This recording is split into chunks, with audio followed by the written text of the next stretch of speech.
Thursday morning, it's McCollum on Business. I'm Stephen McCollum, and for the next 30 minutes or so, I'm going to get you updated on what's happening around the business world, including Market Watch, stocks we're paying attention to, local and national stories that you need to know. As well, here on this Thursday, we're rolling through this week pretty quickly. Hopefully, if you're in the Phoenix area, you survived that storm that rolled through last night. It was really bad out where we were out there in the East Valley. Ooh, it was kind of a dodging trees coming in this morning, so enjoy your commute out there as well. And let's get into it with that Market Watch. And a lot of questions out there around the market. Shouldn't be a surprise to anybody with the Middle East situation happening. The Treasury yields today, they have rebounded. So basically wiped out the decline when Secretary of Treasury Scott Bessent intervened in the bond units with some debt stuff that he pulled. Well, Treasury yields are back up again today as well. So new pressures are being put on the markets out there as well.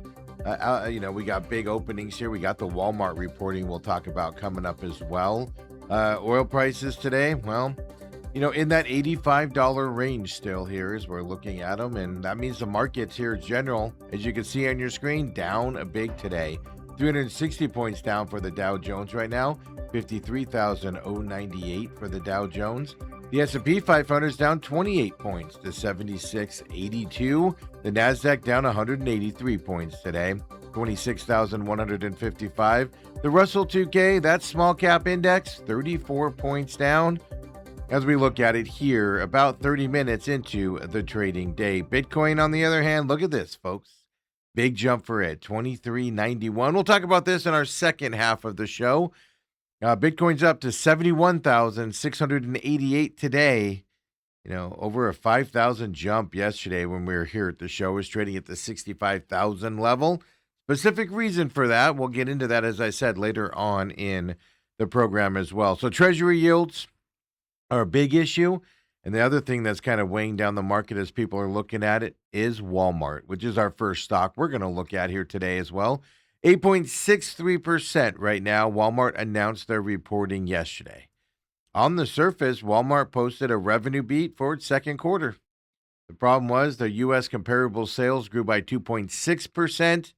The analysts were expecting a 3.5% increase out there, so missed those numbers. Earnings per share guidance for the fiscal third quarter and full year also fell short of expectations. There was a lot of good in Walmart's reporting, but the comparable sales being so low was a big concern. Now, Walmart did say they're going to use their large tariff refund to keep their pricing low, as they're getting a big one there. We're going to have more on Walmart and their reporting here coming up in just a few stories as we get through the government stories coming up here in just a minute.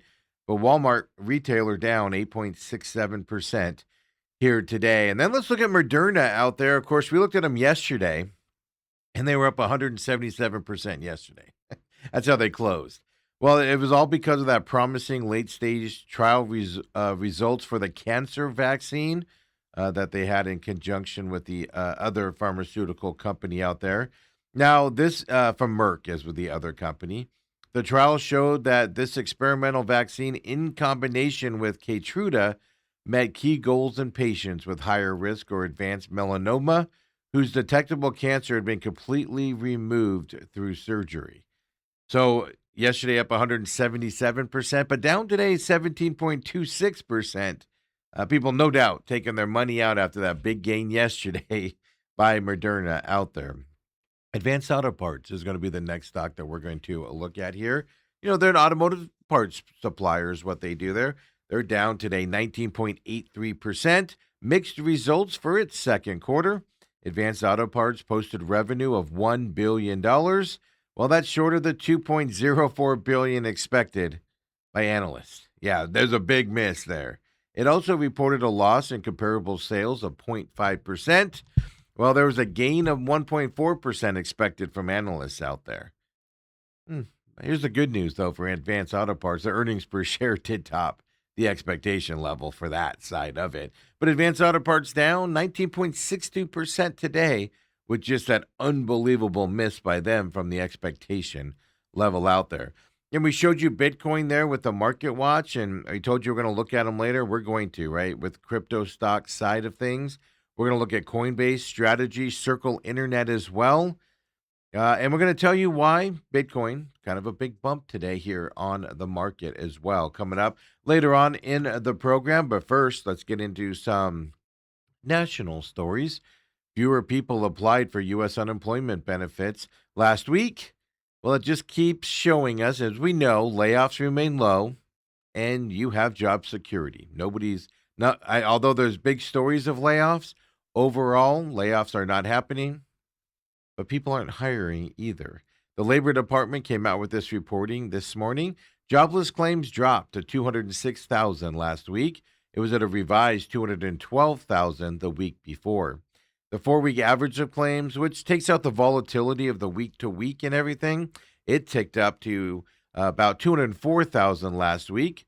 It was at 199,750 the week before.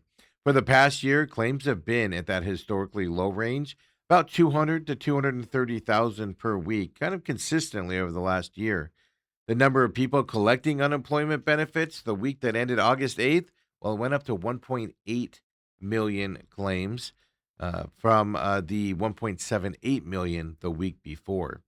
The U.S. unemployment rate still right there at that historically low levels of 4.1% on the unemployment rate side. Companies are afraid to unload their employees if they need to. Kind of harkens to that COVID era where they just weren't sure, but they're also not bringing on new employees. And that just continues to show here as we talk about with those unemployment rates and everything. Now let's go up to Canada here. And right, there's a deal put on paper. We're waiting for the finalization of that deal for those tariffs threatened to put on Canadian goods. Well, there's always somebody out there that has a differing opinion. And so we're going to go to Quebec's premier. Yes. They said Canada-U.S. trade negotiations are, quote, far from over, even though we kind of have everything written down in paper here and waiting to be signed. And basically, this Quebec premier demanded more information from Prime Minister Mark Carney before deciding whether an emerging agreement adequately protects Quebec's dairy and forestry sectors. The premier also pushed back against quickly restoring U.S. alcohol to provincial stores. Remember, Quebec was the one that removed all American imported alcohol off their shelves, even though they had already bought it. Yeah, basically saying Quebec alone would decide whether American products return to the shelves up there in Quebec. Quebec has a government corporation that controls most of retail sales of wine and spirits in the province, and she's saying that they will decide when American alcohol goes back onto their shelves. Canada and the United States moved closer, if you remember, Wednesday to finalizing that trade agreement. They came to the agreement Tuesday night before the deadline came up. And this is those 50% U.S. tariffs that were being threatened by President Trump. Trump had said the agreement was very fair, was his words in social media posts to both sides, even predicted U.S. farmers and manufacturers would benefit from this deal. So these were tariffs that were going to hit about $20 billion worth of Canadian imports. Those have been postponed until 12:01 Saturday because the framework of the deal's in place. They got to work on the wording, et cetera, put it down to be signed. So it was extended the extra days. So 12:01 a.m. Saturday, if no deal is done, that will go into effect. But there's always some other politician out there, putting a wrinkle in the big government side of things, including in Canada. It happens there as well. From a national perspective here in the United States, the national debt officially has surpassed $40 trillion. Yeah. I can't even imagine that number, right? Imagine the interest we're paying on that with interest rates, what they are. Yeah, it hit that number yesterday. Now, it's a big milestone, and a lot of it, defense costs, right? With the war in Iran.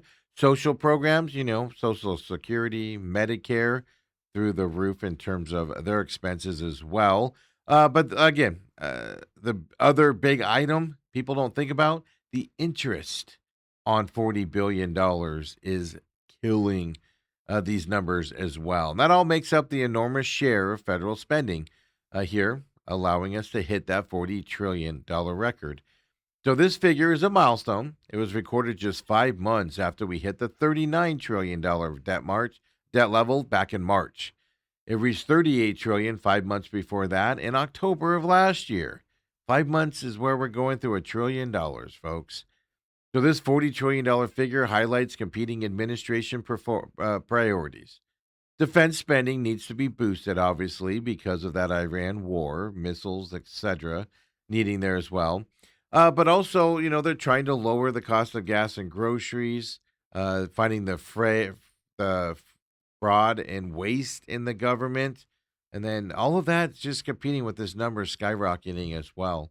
Now, experts, they say the exploding debt and the latest record milestone of $40 trillion, they say they're already affecting your pocketbooks, raising borrowing costs for things like mortgages, cars, etc., with the interest rates being what they are.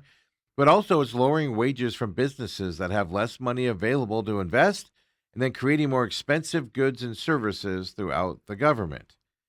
Now, this isn't a Trump thing. You don't get the $40 trillion under one administration for those Trump haters out there. Yeah, the debt has actually exploded over several presidential administrations. Nations' presidents, well, they spend more money than it collects in taxes.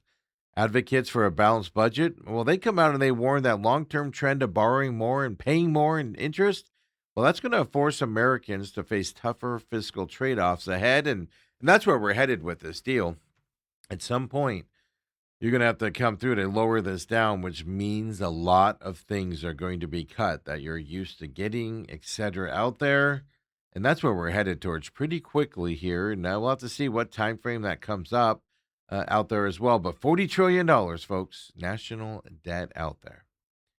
Now, I like this idea of the regulation. I'm not big on the government regulation, but I am kind of into this because I think companies that secretly change prices when they get information about you, I think they're the devil. I think they're just absolutely the devil.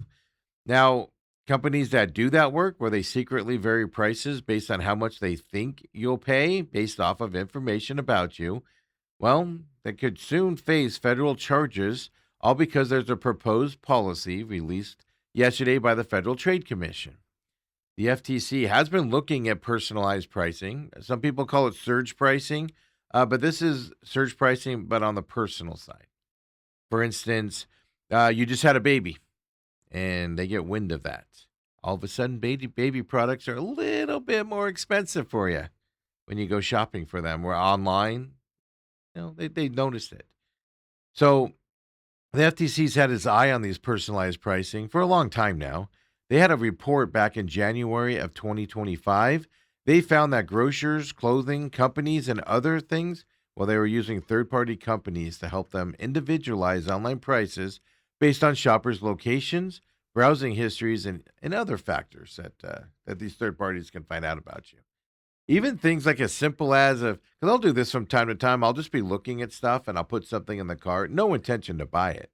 I just put it in the cart to remind me. Well, that simple act that I was doing was telling these companies to raise prices on items surrounding that because I'm interested in it. Well, the FTC doesn't have actually legal authority to ban personalized pricing in most circumstances, but the proposed policy, if it does pass, businesses would have to clarify and conspicuously disclose if they are engaging in personalized pricing. They got to share the types of data they're using to set those prices, and that's all we ask. Tell us how we can avoid getting caught up in your webs of deceit, companies, right?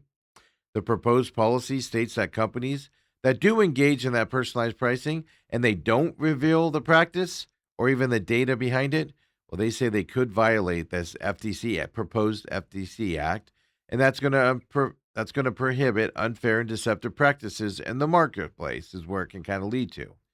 Now, the FTC is seeking comment to the policy for 30 days.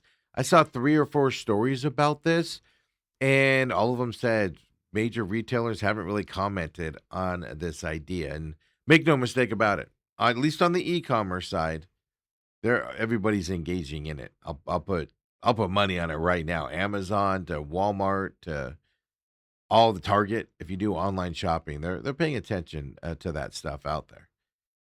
Speaking of e-commerce, Walmart and their reporting yesterday, we showed you their stock earlier, down today. Got a big tariff refund, and that they're going to put that toward keeping prices low. They announced yesterday. But one of the successes that Walmart's had in their reporting, their e-commerce sales. Their overall e-commerce sales grew, and they're reporting in the second quarter. Major business segments out there. So global e-commerce, it's up 23%, led by store fuel pickup and delivery. Even its online marketplace up that 23% globally out there. Now the gains were even stronger though here in the United States. E-commerce sales increased 24% just in the US. Strength of store fulfilled delivery, advertising, and their online marketplace as well. It even went over to Sam's Club in the US. They're, obviously a division owned by Walmart, if you didn't know that. But they saw strong e-commerce growth on their side as well. Their sales were up 26%. Continued growth in club-filled pickup and delivery allowed the Sam's Club to be up a huge amount as well. Now, that's just the U.S. numbers. If you go international, obviously, if the global's up 23%, well, that means everything was mostly up. Yeah, the international side of Walmart e-commerce, it posted strong growth. Right, 19% on the international side out there as well. And like I said, all because of store fulfilled pickup and delivery options that their online e-commerce brings to Walmart. So that was their big standout thing there for Walmart because their e-commerce for a long time was garbage. That's one reason why I shop at Target instead. Target, I can get on their app, order what I want, drive up, pick it up, and drive home and not even leave my car. Walmart's a little bit harder to get stuff done without going into it out there, and they've made improvements reportedly because of those numbers show that out there as well. And then there's another story, right? We just talked about, we talk all the time here about where's our money going as taxpayers, and then you get down to the state level, where's it going from that perspective? And now, with state universities competing, right? They have to pay athletes now millions of dollars to NIL money, etc. And now some states have got into the business. They're propping up their strange sports budgets in the strange sports budgets of universities. Yeah, in ways that it's a new trend. Let's put it that way. The state's dollars aren't going directly to the athletes. No, the states are now personally funding. They're putting things into their budgets to fund facilities and administrative costs that normally the schools used to deal with. States are freeing universities to use their own dollars for other purposes. For instance, we can go to North Carolina, right? University of North Carolina. Well, they're receiving $3 million earmarked from state sports betting taxes. Even Wisconsin's getting involved in this. They approved $15 million for athletic costs up there at the University of Wisconsin. Now, Connecticut, Louisiana have gotten into this as well. They're using those tax dollars as well for college athletics. More states are considering doing this as well. It's an emerging trend out there for tax dollars. We're already paying tax dollars to the universities. And now more money and tax work is going to these universities for the sports side of things. It's an emerging trend. I just gave you the examples of states that have passed it. Our tax money is just being thrown left and right out there, left and right. Hey, let's get into something that's a little bit more fun for us. Are you competitive? Do you like Uno?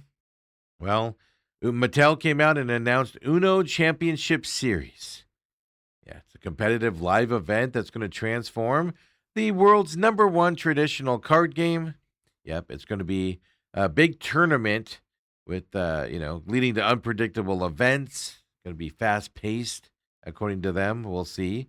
So they say it's going to be chaotic and it's going to be a lot of fun and everything at a competitive level where real money can be won out there as well. So there's going to be in-person digital qualifiers to qualify for this event. It's going to basically all the qualifiers and everything are going to come together, and you're going to get an Uno Championship Series tournament. That tournament's going to happen Wednesday, November 11th in LA, over there in Los Angeles. And Uno players from across the globe will compete for the title of the 2026 Uno Champion. Yeah, $500,000. Excuse me, $50,000 grand prize from that level. I don't know why I added the extra zero. I'm trying to up So when I win this thing, I'm trying to up Uno's prize money there to 500,000. Yeah. So you can go. Tournament qualifying events in person are going to take place. Few cities, Kissimmee, Florida, Chicago, Illinois, El Segundo, California, coming up in the October time frame. You can look all this up online if you don't have a notepad on you as well. One winner from each event earning a spot in the tournament. You can also earn a place in the championship. Free weekly qualifying tournaments in the Uno mobile app out there. That'll be from end of August, August 31st through September 27th. Yeah, the top 4 players advancing to the live event at that time as well. And then they'll have global fans invited to compete in that main tournament. They're even coming out with games, that you can buy to kind of get involved in the live tournament and have it at your house and things to that effect. They're coming out with some of those style things. So Uno fans, your dream has come true. You can navigate the world of competitive Uno coming up here over the next couple months as well. And folks, when we come back here at McCollum on Business, we keep the show rolling with Bitcoin's up. I'll tell you why Bitcoin's up so much today. And we'll look at Coinbase strategy and Circle Internet, some cryptocurrency stocks there for you that rely heavily on the cryptocurrencies. All that, local stories coming your way, and Pop-Tarts. Pop-Tarts. Come on back, folks. Main event.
And we're back here at McCollum on Business here this morning.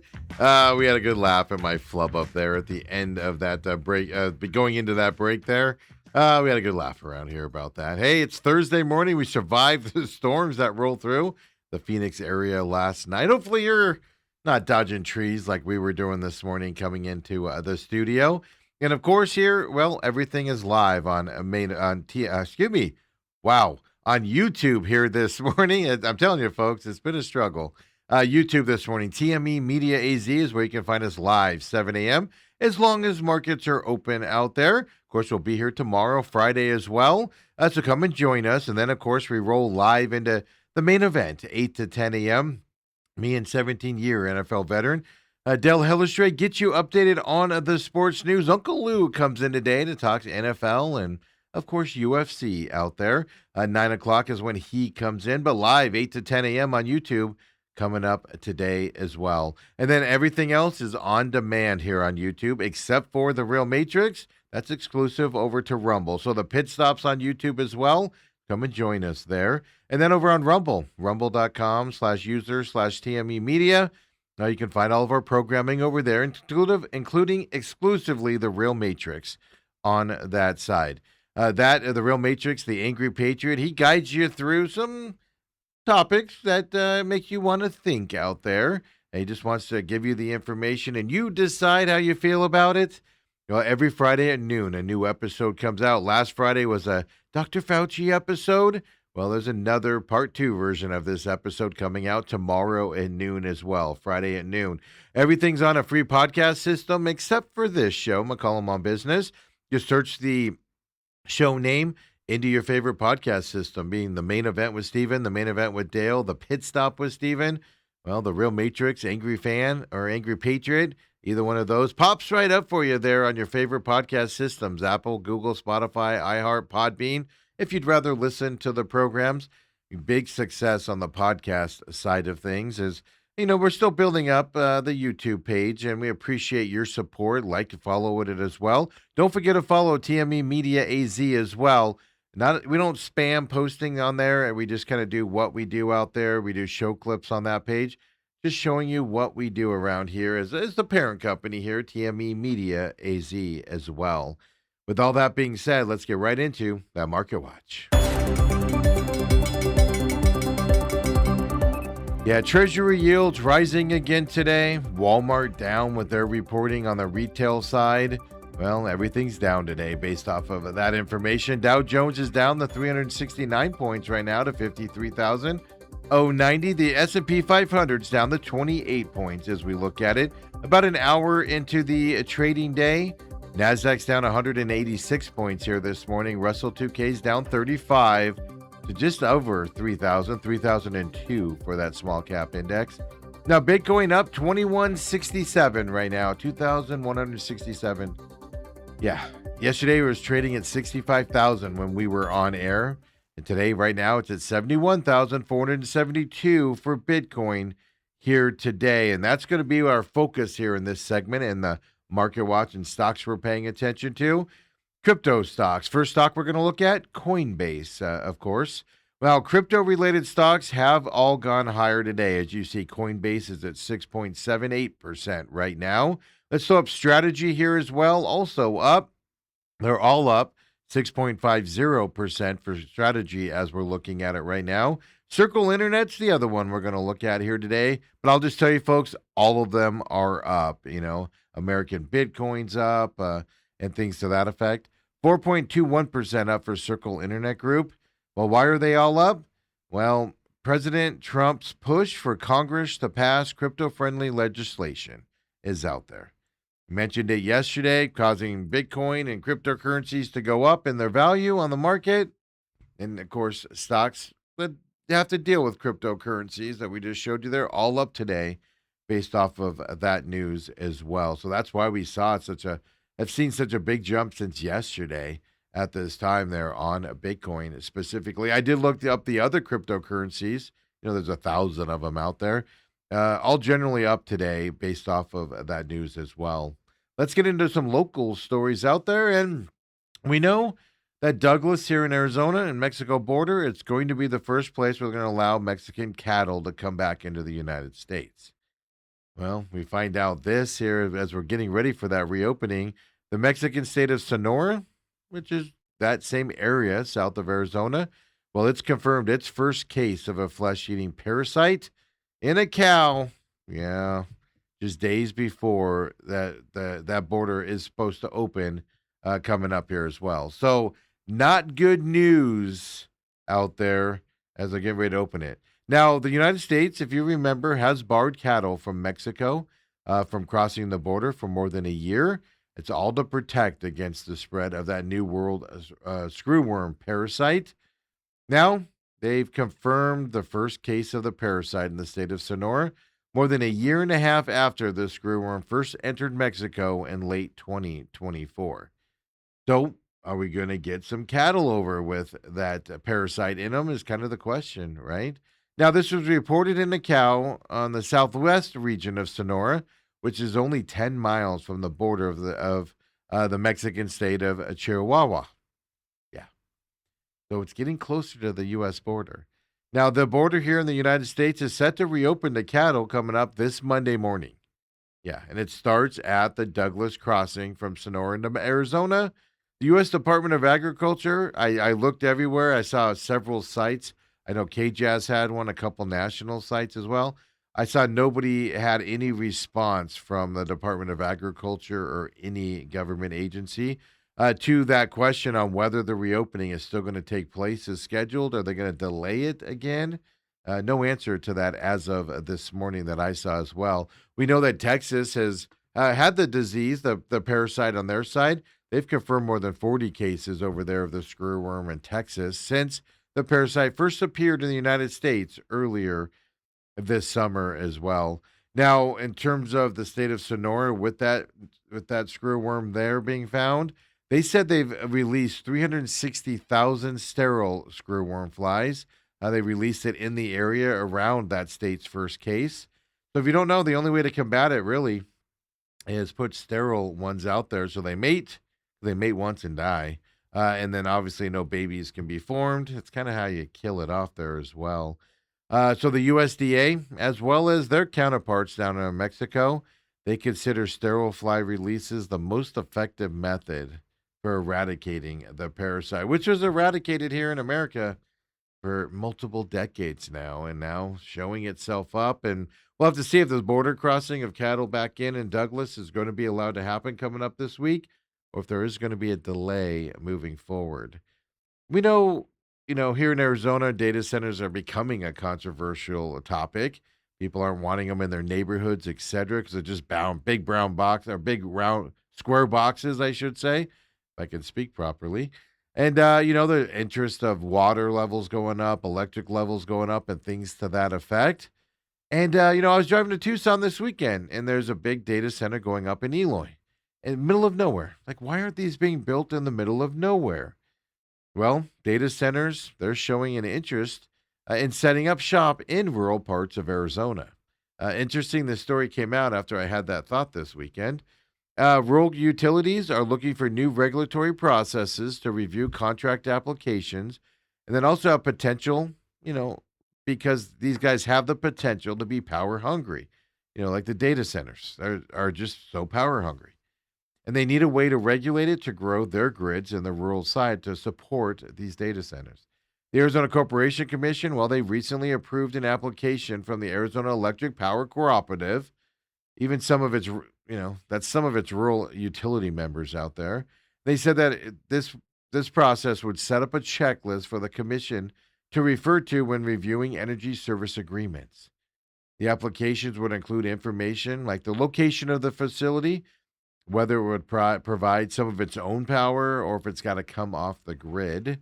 Corporation Commission staff will then review the application and send the commissioners a proposed order that will address whether the agreement is in the public interest and also whether costs for providing power to large users would be shifted to residents and other customers or if it will not. I got news for you folks. It'll be shifted to rural customers.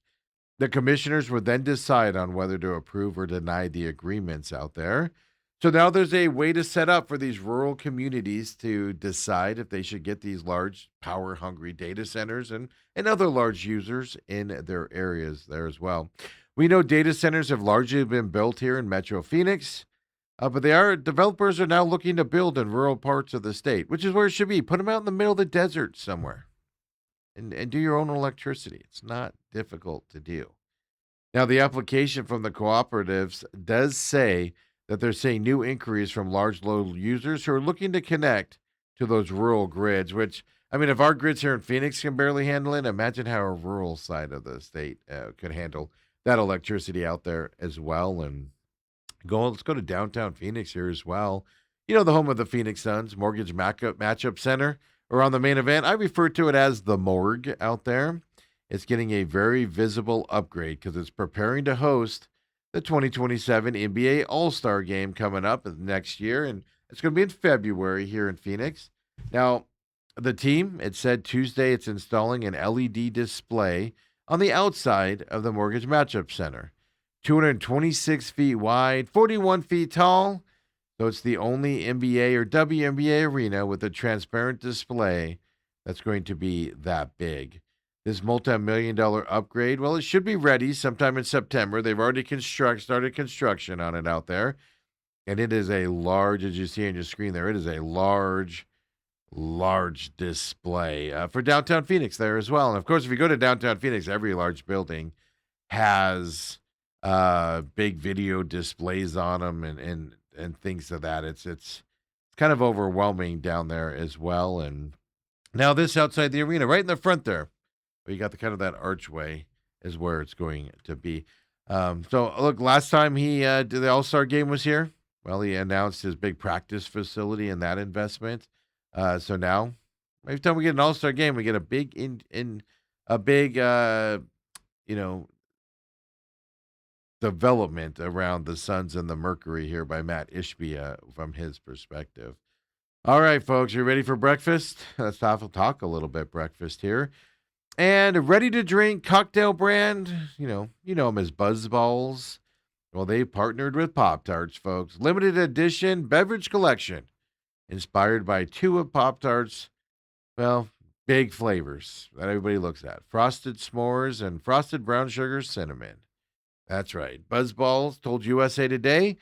The Pop-Tarts flavored alcoholic drinks, by the way, were created specifically with millennial fans in mind. Because who doesn't want to wake up and have Pop-Tart alcoholic drinks? Yeah.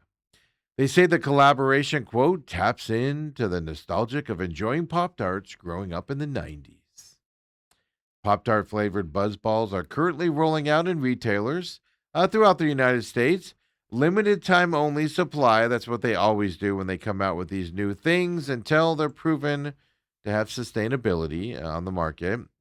Now, the alcoholic beverages there from Buzz Balls with these two Pop-Tart flavors, they have a suggested retail price of $3.99 out there. So there you go, folks. Buzz Balls, you see them on your screen there. Alcoholic drink for you people that need to drink for breakfast and you don't have time to make a Pop-Tart, you don't have time to mix your mixed drink, combine the two for you for breakfast out there. Hey, appreciate you joining me here from McCollum on Business here on this Thursday. We're going to roll right into the main event coming up live here on YouTube, 8 o'clock, 8 to 10 a.m. Come and join us. Uncle Lou's in the building today, along with Dale Hellestrade to start the show. He is back today. We'll get updated on him and talk a little sports. Obviously, Ketel Marte's situation is the big news out there. 8 to 10 a.m. Come and join us live on YouTube. If not, catch all of our programming on demand later in the day. We'll see you there, everybody. Have a great afternoon.